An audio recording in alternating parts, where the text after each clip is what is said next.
Well, good afternoon, everyone. We're so glad that you are here for our release of the U.S. Commission on International Religious Freedom's 2026 Annual Report. I'm Vicki Hartzler, currently serving as chair of the commission. Before we have our main takeaways and our recommendations from this year's annual report, I'd like to first thank Speaker Mike Johnson and Representative Jim McGovern for assisting USCIRF in securing today's venue. Representative McGovern may be coming in and offering some remarks, so we believe he's sending some remarks if he can't come in person. We also have remarks from Representative Jamie Raskin that's been sent in, and we may have other members of Congress who may stop by. So if that happens, whoever's speaking, one of the commissioners, after they're done, then we will certainly turn the floor over to the members of Congress. But additionally, before we get into the recommendations and our findings, I'd like to take a moment to say that we are holding a particular place in our hearts this afternoon for the religious minorities throughout the world, and in particular in Iran. Christians, Jews, Baha'is, Zoroastrians, Sufis, Sunnis, Yemanis, and Yersanis are among the many groups who have suffered under the Iranian regime. This coming Sunday is also the 47th anniversary of the 1979 mass protests in Iran against mandatory hijab laws, which continue to systematically violate freedom of religion or belief for Iranian women and girls today. Today, religious freedom advocates in Iran continue these religious freedom protests at grave personal risks. Countless Iranians, lawyers, journalists, doctors, and everyday people have faced brutal repression for speaking in support of religious freedom. Whatever the outcome of the current conflict, USCIRF will continue to advocate for freedom of religion or belief in Iran. Indeed, advocating for those suffering religious persecution is why USCIRF exists. As an independent, bipartisan U.S. legislative branch agency created by the International Religious Freedom Act, 1998, or IRFA, USCIRF's mandate is to monitor religious freedom conditions abroad and make recommendations to the U.S. government on how to promote international religious freedom, or IRF, through U.S. foreign policy. Under IRFA, USCIRF is required to issue a report by May 1st of each year, which we are doing today, which I would note is March 3rd. So, well in advance of that deadline. We're a dedicated, hardworking group. The report provides an overview of religious freedom conditions in select countries and highlights important global trends relating to religious freedom during the 2025 calendar year. It also outlines our recommendations to the U.S. President, Secretary of State, and Congress on what the federal government can and should do to advance IRF by highlighting violations, promoting accountability, and encouraging meaningful progress and improvement. Key findings, recommendations, and analysis for each country chapter represent information that USCIRF gained through hearings, fact-finding trips, independent research, and meetings with government officials, non-government organizations, independent human rights advocates, and religious communities. I'd like to thank my fellow commissioners for their mutual dedication to advancing the freedom of religion or belief, or FORB, and for carrying out that dedication in a collegial and bipartisan manner while keeping first and foremost on our collective minds those people and communities around the world who suffer under the burden of religious persecution. I would also like to extend my appreciation on behalf of all the commissioners to the professional staff, and they're sitting here on the front two rows here, for their dedicated, tireless efforts to carry on USCIRF's work. This annual report is a result of their team effort, along with the vital contributions from our commissioners, the copy editor, Aaron Mulligan, and from the Government Publishing Office, in particular, our report designer, Jamie Harvey, and our report production manager, Abe Susan. So thank you to all, and I personally, and I know our commissioners, like to give our staff a huge round of applause. Thank you, guys.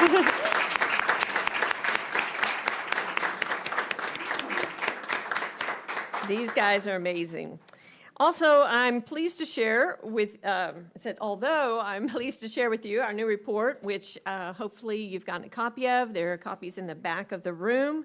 This year's cover highlights a truly sober and somber context, Nigeria, whose people continue to face religious freedom violations and suffer a deeply tragic and ongoing crisis of violence during this past year. Non-state actors, such as the non-state militants espousing a violent interpretation of Islam, as well as bandits seeking ransom for the most vulnerable communities, have often targeted and killed Christian churchgoers, school children, farmers, and many others.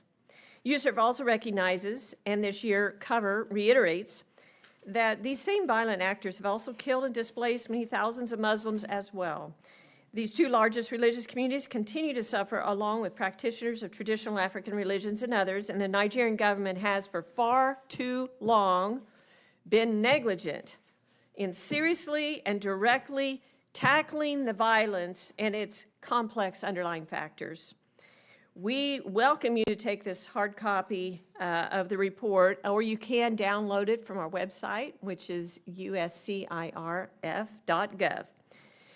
USCIRF's annual report focuses on two groups of countries: those we recommend to the State Department designate as countries of particular concern, or CPCs for short, and those we recommend to the State Department should place on its special watch list, or SWL. Under IRFA, CPCs are countries whose governments engage in or tolerate, so sometimes they do it themselves, sometimes they just tolerate other people, doing systematic, ongoing, and egregious violations of religious freedom. Those are the three parameters that we look at. The SWL is for countries where the violations meet two, but not three, of those conditions: systematic, ongoing, and egregious. Based on 2025 conditions, we recommend 18 countries for CPC designation in 2025. They include Nigeria, which President Trump designated as such last year, along with 12 that the State Department last designated as CPCs in December of 23. Those are Burma, China, Cuba, Eritrea, Iran, Nicaragua, North Korea, Pakistan, Russia, Saudi Arabia, Tajikistan, and Turkmenistan. We also recommend that the State Department designate 5 other countries as CPCs, which they have not done before, but we're recommending these 5 be added: Afghanistan, India, Libya, Syria, and Vietnam. For special watch list countries, we recommend the State Department maintain 2 that it last named in December of 23, Algeria and Azerbaijan. But we also recommend adding 9 countries to that list. They are Egypt, Indonesia, Iraq, Kazakhstan, Kyrgyzstan, Malaysia, Qatar, Turkey, and Uzbekistan. This year, we no longer recommended including Sri Lanka in the special watch list due to some improvements in 2025, such as the government no longer enforcing laws on a religious basis, and while also moving to amend or repeal others. This is what we would like other countries to do. However, we are recommending adding Qatar to the special watch list for the first time due to worsening, systematic, and ongoing religious freedom violations that included a concerning state crackdown on the Baha'i community. Finally, USCIRF recommends that the State Department redesignate the following 6 non-state actors as entities of particular concern, or EPCs: Al-Shabaab, Jamaata al-Sunnah Limawati Wajahan, or JAS, formerly known as Boko Haram. Why couldn't they kept that name? I'm just saying. Anyway, the Houthis, the Islamic State Sahel Province, or ISSP, Islamic State in West Africa Province, or ISWAP, also referred to as ISIS West Africa, and Jamaat Jamada Nazar Allah, or JNIM for short. And for the first time, we recommend the designation as an EPC of the Rapid Support Forces, or RSF, in Sudan. So now I'd like to give the floor, USCIRF, to our Vice Chair, Asif Mahmoud, who will highlight some of the major findings regarding religious freedom conditions abroad throughout 2025. Dr. Mahmoud? Thank you.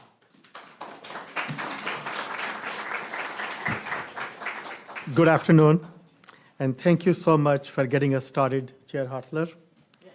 As is generally the case, many of USCIRF's CPC and SWL recommendations differ from the State Department's actual designations. Per USCIRF's mandate under IRFA, our recommendations, as well as our professional staff's extensive research and analysis, are independent.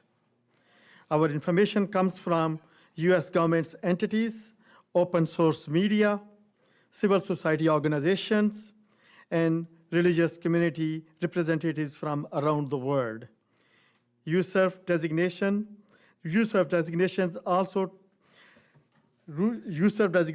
delegations also travel abroad to observe and assess religious freedom conditions.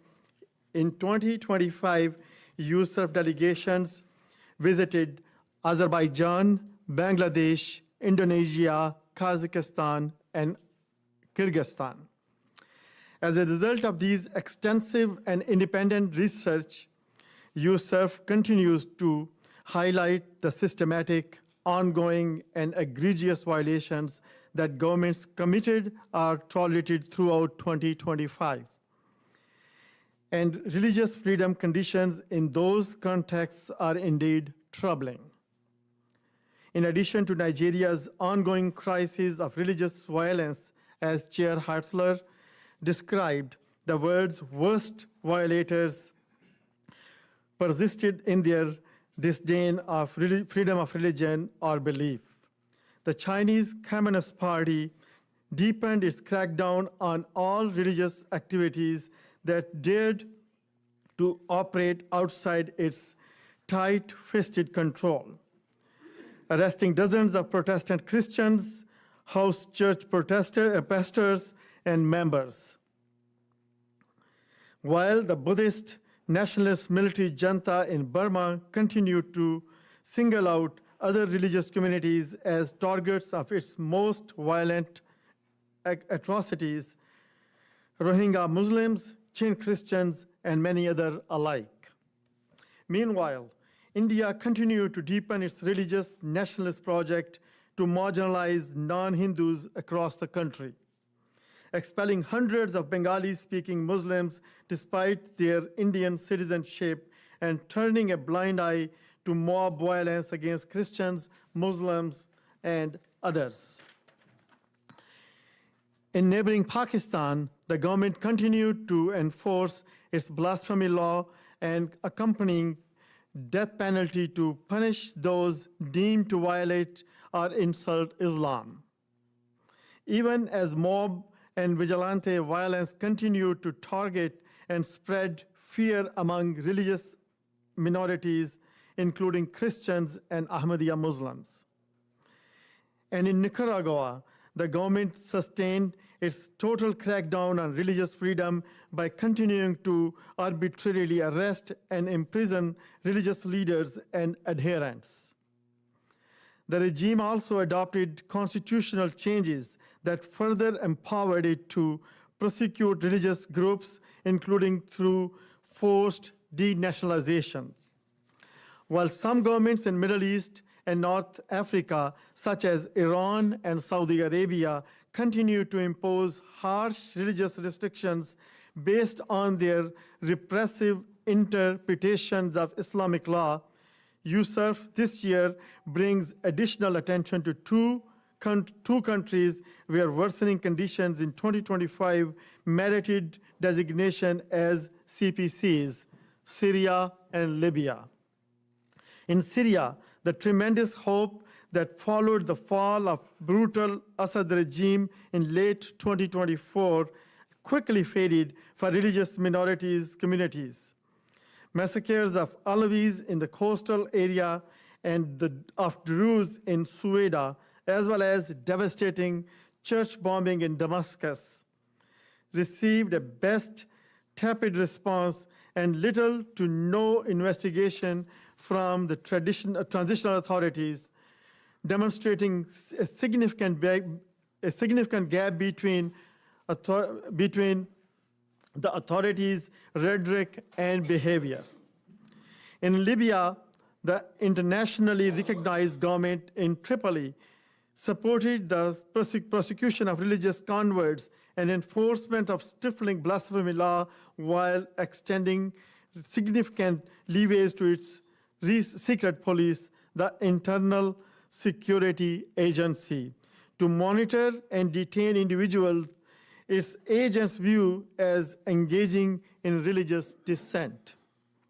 These countries represent just a sample of the religious freedom violations that persisted across the world's 18 worst offenders of international standards of freedom of religious or belief. Not to mention the additional 11 countries that USCIRF recommends for the SWL, where IRF violations represent persistent or emerging concerns.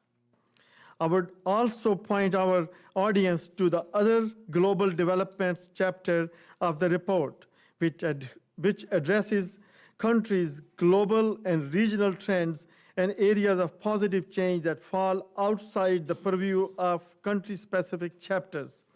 This year, this section considers the widespread rise in antisemitism and anti-Muslim bias. For example, USCIRF has followed with concerns a series of attacks on Jews and Muslims in Canada, Australia, the United Kingdom, and Germany. Although the governments appear to have taken these incidents seriously, their preparation demonstrates an alarming rise in societal intolerance towards these communities. Additionally, the section covers freedom of religion belief restrictions in areas of conflict or political upheaval, the weaponization of legal framework to restrict international religious freedom, the implication of artificial intelligence and other emerging technologies for freedom of religion or belief, the impact of global funding cuts on efforts to advance religious freedom and other issues. Lastly, we are concerned that the recent conflict may exacerbate anti-Muslim bias and anti-Semitism worldwide. Such hostilities could also further inflame divisions between the major Muslim sects, Shia and Sunnis. The challenge before us is immense, and we must remain steadfast and united in defending freedom of religion or belief for all. I turn now to my colleague, Commissioner Stephen Schneck, to discuss the U.S. government's implementation of IRFA in 2025. Thank you very much.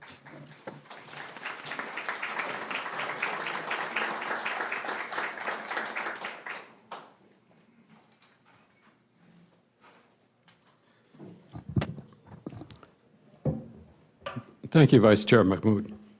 Good afternoon, everybody. Representative Sherman is just walked in. Walk right in, you can go right in. I don't get this at home. You timed this perfectly. Commissioner Schneck is gracious enough. He was just going to start. But we appreciate you coming. Representative Brad Sherman, he's such a champion for religious freedom. And thank you for coming today and sharing a few words with us. Well, thank you. And I want to thank my friend Asif Mahmood for getting me involved with this organization. I've been on the Foreign Affairs Committee for 30 years. I know I look so young, you wouldn't believe that. And Vicki, thank you for your work here.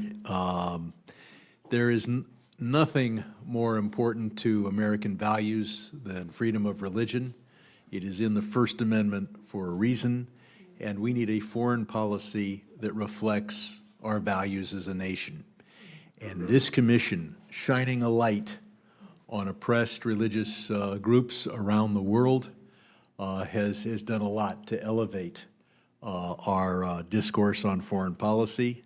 I congratulate the commission on bringing this report to us. It will get a lot of serious discussion. This, of course, goes back in our history to the very beginning of our country. And my district is a composite of more religions than are usually taught at the finest theology schools. And whether it is the Armenian Church that is facing some degree of attack in Yerevan, whether it is the Syrian Druze and Alawites, whether it is various Muslim sects in Pakistan or the Hindu or Christian minorities there, it is good that this commission is shining a light. And I want to thank you for your work. I realize it is uncompensated, and it is much appreciated by our country. Thank you.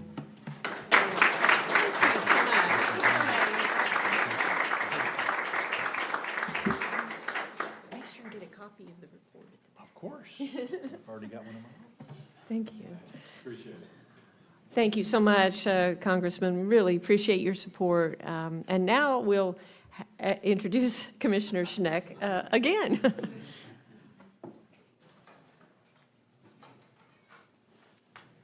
Well, good afternoon again. A key part of USCIRF's mandate includes assessing the extent to which the U.S. government, that is, both Congress and the administration, has maintained international religious freedom as an integral component of U.S. foreign policy by adhering to the requirements of the IRF Act. And as is evident, that 2025 saw significant advances for the cause of international religious freedom by our government, albeit with some important deficiencies. President Trump explicitly raised religious freedom during his remarks at the United Nations General Assembly in September, calling for the global protection of religious liberty. The following month, he also took the crucial step of designating Nigeria as a country of particular concern, which USCIRF has recommended for each of the previous 16 years. And the President continued to raise concerns regarding freedom of religion or belief in that country. Vice President Vance, as well, voiced the administration's support for freedom of religion or belief in his remarks at the IRF Summit in February 2025, by pledging that the United States would recognize, and I quote, "in our foreign policy the difference between regimes that respect religious freedom and those that do not," unquote. The administration also took additional practical steps toward holding IRF violators accountable. For example, the State Department established 2 new IRF-related visa restriction policies, one targeting religious freedom violators in Nigeria and other countries, and another targeting individuals involved in the forced return of Uyghur Muslims to China, despite the atrocities that continued to await them there. In April, the President nominated former Congressman Mark Walker as the U.S. Ambassador at Large for International Religious Freedom and appointed Yehuda Kaplan as Special Envoy to monitor and combat anti-Semitism. While the Senate confirmed Kaplan in December, Walker's nomination expired at the end of 2025 without confirmation, requiring the appointment of a new candidate, although President Trump subsequently appointed him as principal advisor for global religious freedom at the State Department in January. Yet it must be acknowledged that 2025 saw some areas in which the administration's approach to international religious freedom fell short, such as the protection of those fleeing from some of the world's most dire environments for religious persecution. The administration suspended the U.S. Refugee Administration Program in January, halting all refugee resettlement, and a new presidential determination in October left little room to resettle refugees fleeing religious persecution. Among other repercussions, this policy effectively halted implementation of the bipartisan Lautenberg-Specter Amendment, which has long stood as a vital means of saving the lives of religious minorities fleeing persecution in Iran, such as Jews, Christians, Baha'is, Mandeans, and Zoroastrians.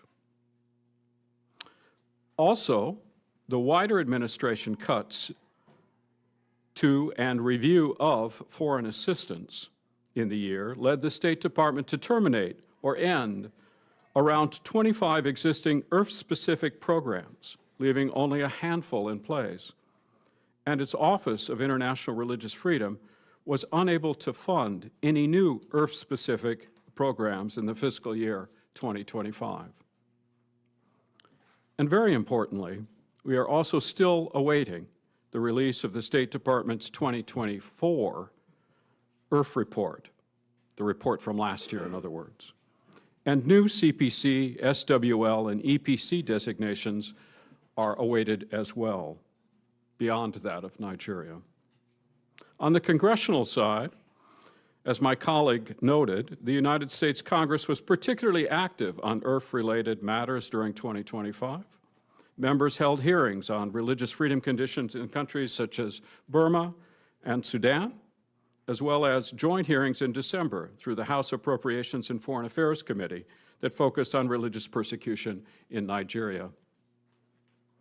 Members of the House and Senate provided significant substantive remarks for several of USCIRF's hearings as well on country-specific and regional IRF challenges, just as we gratefully see so many, well, we just saw Congressman Sherman, for example, appearing for us at this event. Congressional delegations, too, raised these issues in challenging contexts, including visits to Nigeria. Finally, both the House and Senate introduced bills and resolutions that raised IRF issues at both the global and country-specific levels. These important legislations are too numerous to recount here, but they include items such as the Stop Funding Religiously Oppressive Regimes Act of 2025, which seeks to restrict funding for countries that enforce blasphemy and conversion laws or ban interfaith marriage. As well, the Artemis Act of 2025, which would exempt from expedited removal refugees fleeing CPC or SWL countries. And let me also highlight House Resolution 738, and I quote, expressing concern regarding severe restrictions on religious freedom abroad, unquote, which specifically called out IRF violations in 12 countries that USCIRF had recommended last year for SWL. It's very gratifying to see such critical work by Congress on behalf of freedom of religion or belief around the world. Next, I would like to hand the floor over, though, to my colleague, Commissioner Rachel Lazar, who will highlight some of USCIRF's key recommendations to the administration of President Donald Trump in the year ahead. Commissioner Lazar.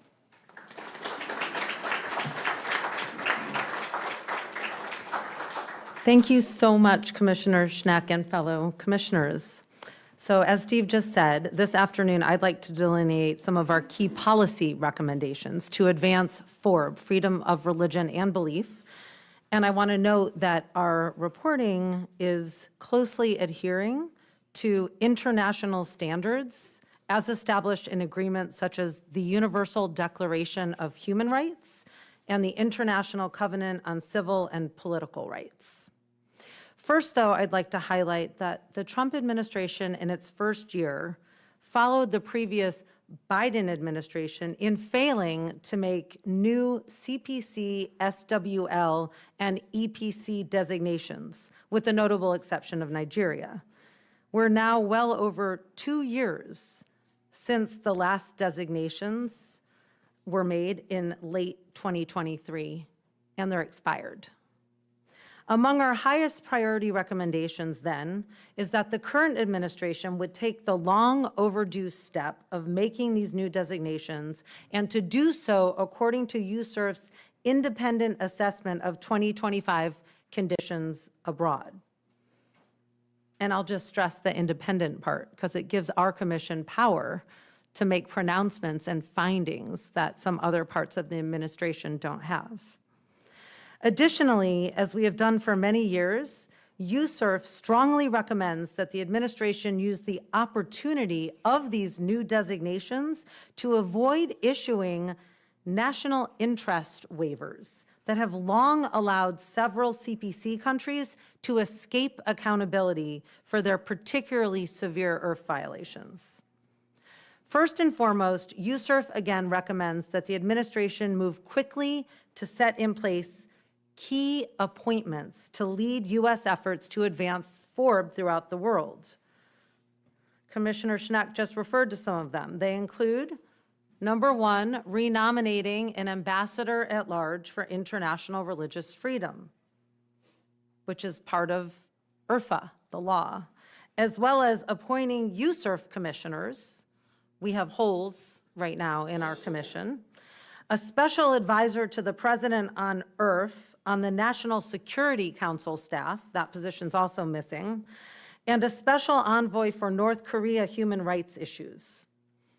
It's also important that the administration provides sufficient resources to the State Department, NSC, and other agencies to carry out their crucial work, and that it prioritizes IRF in the planning and implementation of U.S. foreign policy and foreign assistance programs.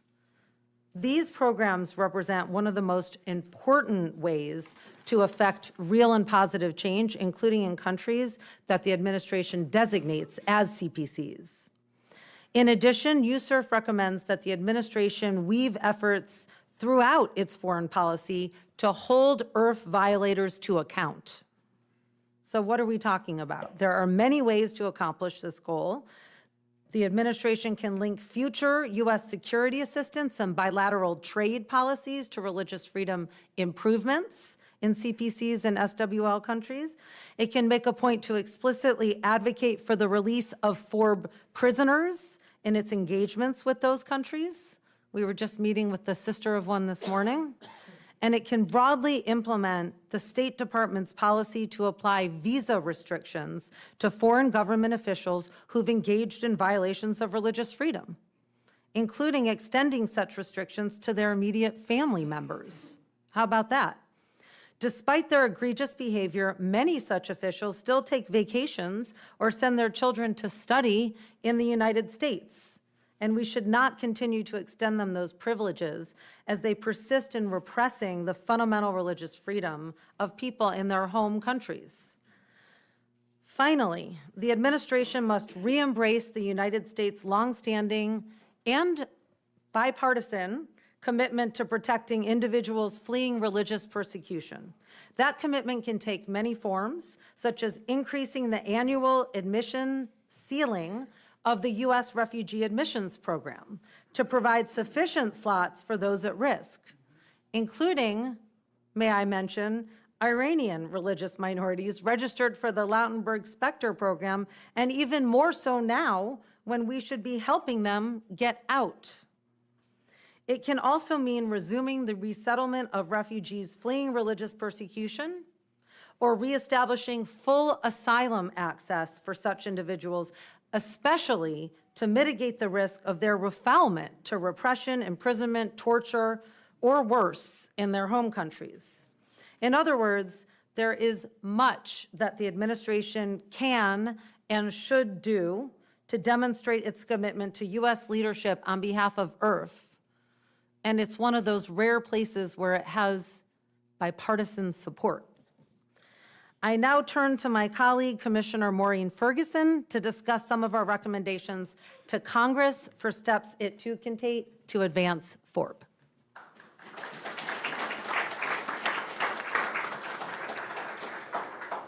Thank you, Commissioner Lasser. So I'm going to focus on congressional action over the past year, and our recommendations to the U.S. Congress for the coming year, expanding on some of the points that Commissioner Schneck has just made. But first, I see so many familiar faces out here, and I just want to say thank you to you for all of the advocacy that you do. We really rely on so many of you out there for our research because you have so many contacts on the ground. So I just want to reiterate our thanks to you for working with us throughout the year and also for being here today. So in 2025, both the Senate and the House placed a high value on international religious freedom. As mentioned earlier, members of Congress introduced over 50 pieces of legislation in the last year that advance the cause of religious freedom, defending the rights of individuals and communities persecuted simply for what they believe. These legislative initiatives send a clear and unmistakable message that freedom of religion is not a peripheral concern of American foreign policy, but rather it ought to be an integral part of U.S. foreign policy. To highlight just a few examples, we could be here a long time giving examples, but both the House and Senate introduced the Nigeria Religious Freedom Accountability Act last fall, followed by the preparation of a report to the White House from the House Appropriations and Foreign Affairs Committees outlining concrete actions to counter growing extremist violence in Nigeria. In November, the Senate passed a bipartisan resolution condemning the Chinese Communist Party's systematic persecution of religious minorities.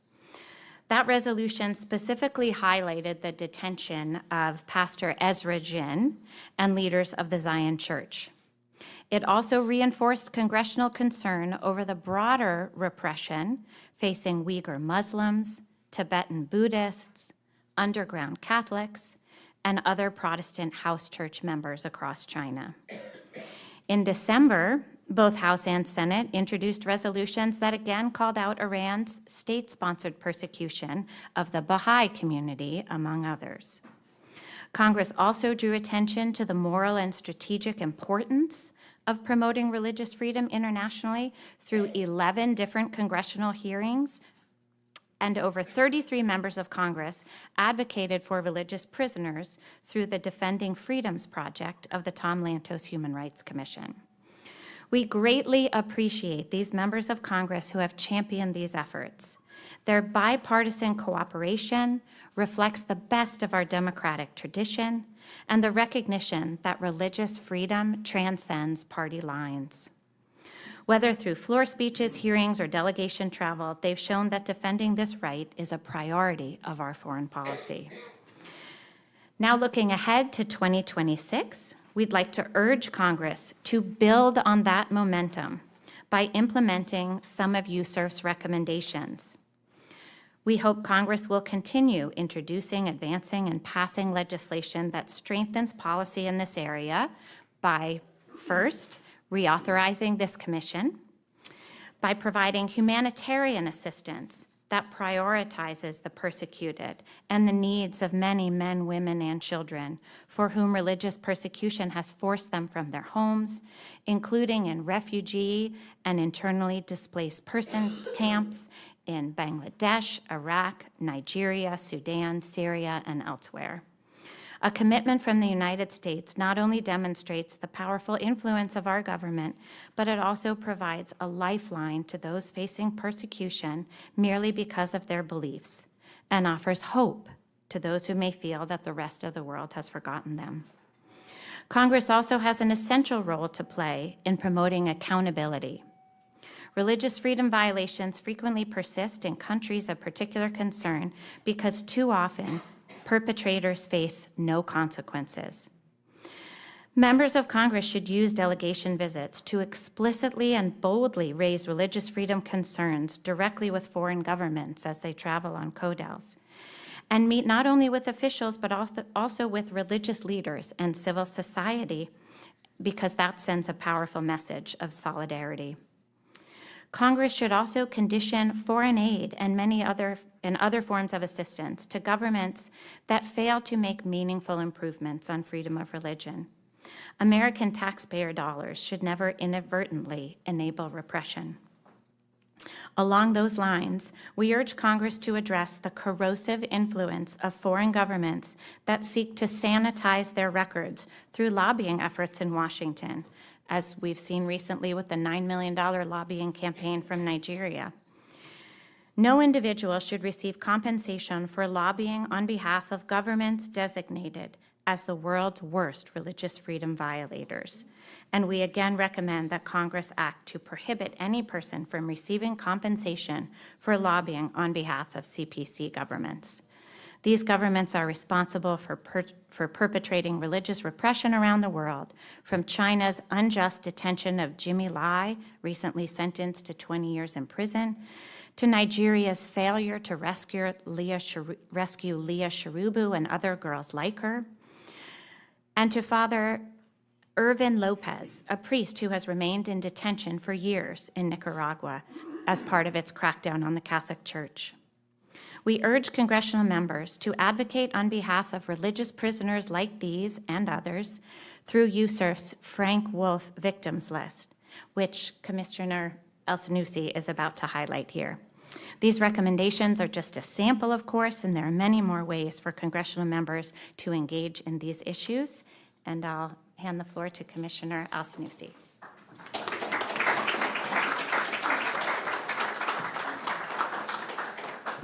Well, thank you so much, and good afternoon to everyone here. I just want to thank you, Commissioner Ferguson, here, and also thank you, especially for thanking our partners as well, those who are in this room and those who are watching us live. So thank you so much for being here. We can't do this work without a close collaboration with all of you. So thank you so much.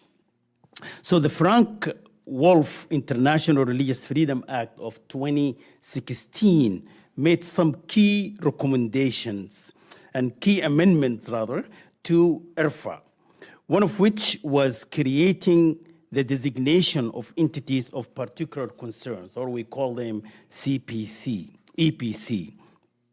In recognition of the role that non-state actors often play in carrying out some of the world's worst freedom of religion or belief abuses, to meet the criteria for designation as an EPC, such a group must commit particularly severe religious freedom violations, employ violence in the pursuit of its objectives, wield significant political and territorial control, and operate outside of the control of the sovereign government. So these are the criteria.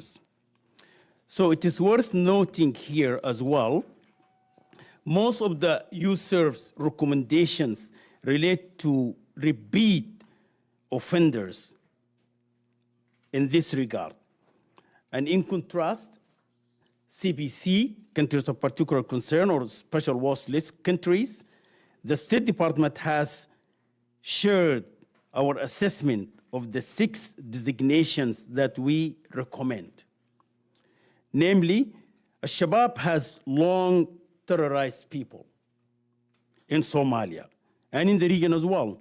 The people of Somalia, and continue to do so throughout the 2025, as has ISP, Islamic States of the Sahel province, as well as the ISWAP, the Islamic States of West Africa province, as well as JNIM, the Jama'at Nusrat al-Islam wal-Muslimin, as well as JAS, the Jama'at Ansar al-Sunnah, also known as Boko Haram across the Sahel region, and others part of the Central Africa.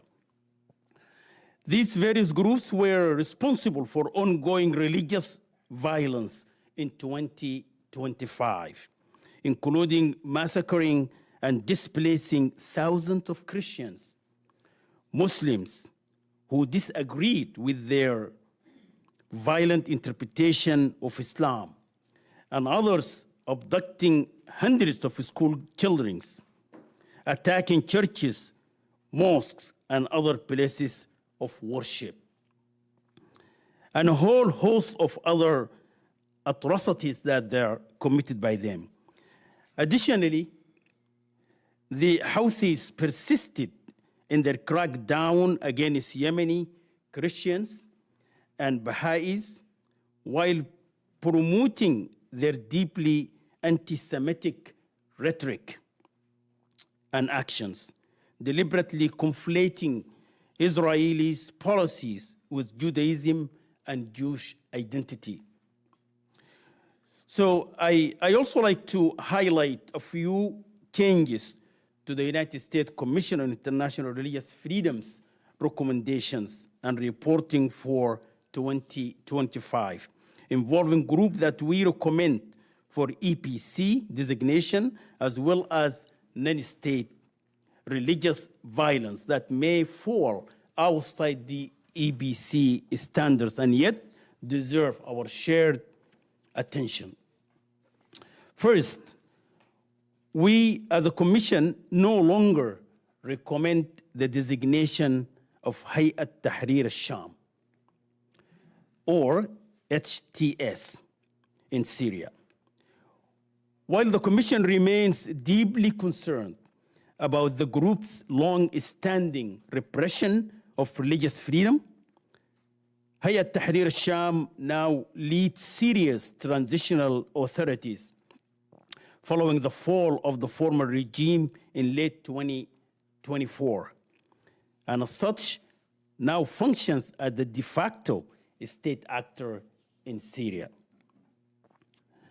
As was just announced by my colleague, Chair Hasler here, we now today, USCIRF, recommend for the first time the Entities of Particular Concern designation of the Rapid Support Force, or we call it RSF, in Sudan. In 2025, the Rapid Support Force came to control wide swaths of territories in Western Sudan, slaughtering civilians while carrying out drone strikes and other atrocities against mosques, churches, and other religious sites in the process. While the United States Commission has closely watched the conflict more broadly and has expressed its concerns over the behavior of both sides of the conflict, the Rapid Support Force abhorrent non-state action have earned the designations as the EPC. And finally, the USCIRF recognized that the world is full of other non-state actors who violate freedom of religions or belief on a daily basis, often committing horrible atrocities in name of their religiously motivated ideologies and other aims. Ethnic Fulani, for instance, gangs, some embracing such ideology, were responsible for a worsening rash of violence against Christians, farmers, and other religious minorities and other religious communities in Nigeria. The Allied Democratic Forces and an ISIS affiliate in Democratic Republic of Congo killed dozens of churchgoers and other civilians in that country in 2025.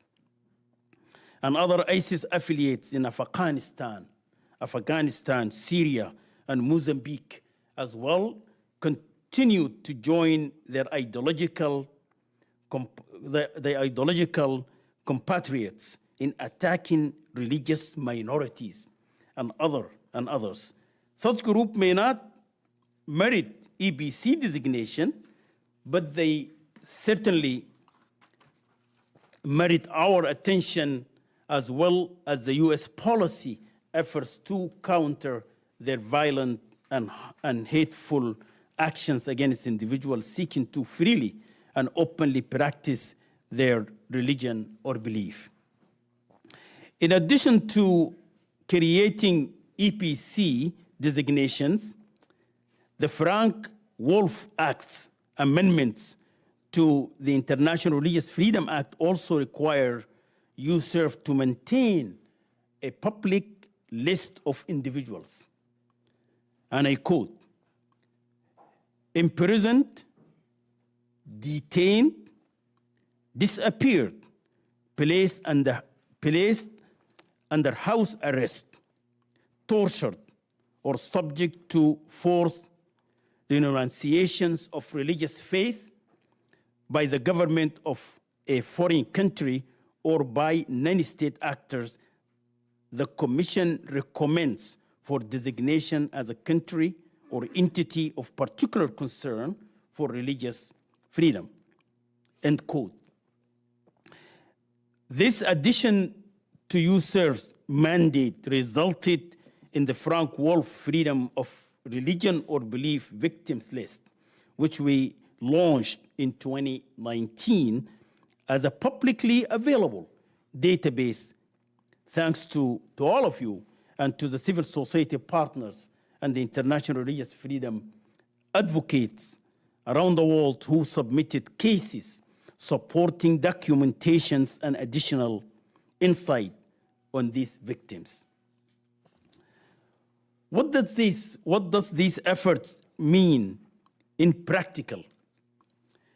So, in practical human terms, it means the ongoing suffering of brave individuals, such as just mentioned by my colleague Ferguson here, Leah Sharibo. Leah Sharibo is a young girl who an ISIS affiliates in Nigeria kidnapped her in 2018. And since 2018, held in captivity due to her refusal to renounce her Christian faith. They want her to renounce her Christian faith to become a Muslim, but she refused to do that. So they kept her since 2018. Also in Nigeria, the authorities in Kano State imposed their strict interpretation of Sharias by arresting and imprisoning Yahya Sharif Amino. Yahya Sharif Amino is a Sufi Muslim singer. He is arrested on blasphemy charges. He remains in prison to this day. We can look as well to the cases in China. Pastor Ezra Jin, who Chinese authorities arrested him along with 30 other Christians last year for their network of house churches. They were just worshiping. And we can also talk about Jimmy Lai, a Catholic Christian who the CCP unjustly sentenced in February to 10 years in prison for his advocacy for religious freedom and other essential human rights. So we see these personal tragedies too in the case of Libi Marhabi, a member of the Yemen's ancient and now nearly vanished Jewish communities in Yemen, who the Houthi forces have held in captivity since 2016. Despite their own appeals courts in Yemen having ordered his release in 2019, he is yet in prison. We also think of now Nguyen Quang Nam, as well as Hoa Hao, a Buddhist who Vietnamese authorities have detained since July 2023 for practicing his belief as a part of unregistered religious groups, and of Faryazoke Kobilov, who is serving also 5 years in prison in Uzbekistan for discussing religion while sharing a meal with fellow Sunni Muslim.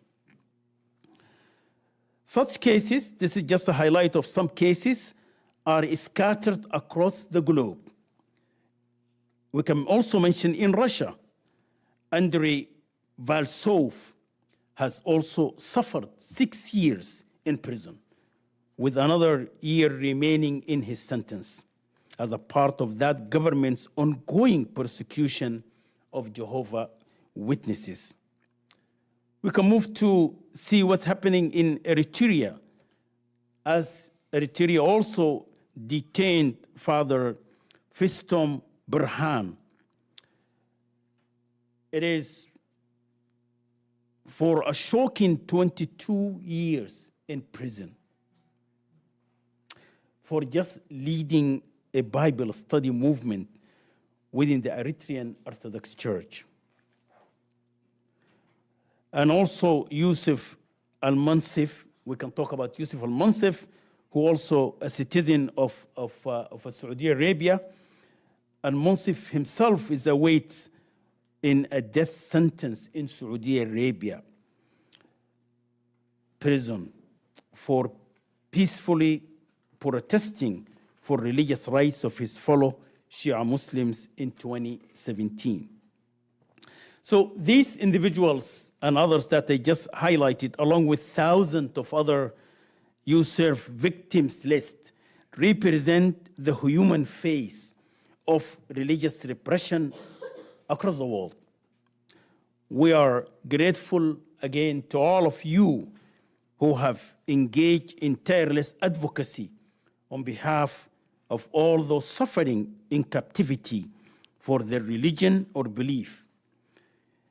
And I will continue to express United States Commission plea for ongoing help to basically identify and submit additional individuals and provide reliable documentations to inform these profiles. It would be simply impossible for the victim list to provide an exhaustive recounting of all such victims, as access to information from places under authoritarian control is severely constrained, as you know. The list is therefore an incomplete but revealing record of victims, the countries in which they have suffered, the religious or belief they represent, and other key data points. So the list numbered over 2,400 individuals by the end of 2025, including, ranging from a number of beliefs and religions and traditions, including Baha'is, Buddhists, Christian, Muslims, humanists, Jews, Sikh, Falun Gong practitioners, and many others as well. And sadly, the list continue to grow. So 29 different governments and entities around the world were responsible for the persecution of these individuals. And USCIRF records indicate more than 1,650 of those victims remain in some form of custody, while 743 of people in this list had been released. The detention status of 220 cases remain unknown for us, and tragically, 6 individuals have died in a state of custody. So I'm just sorry to end with those sad notes, but I want to turn it to you, Chair Hasler. Thank you so much.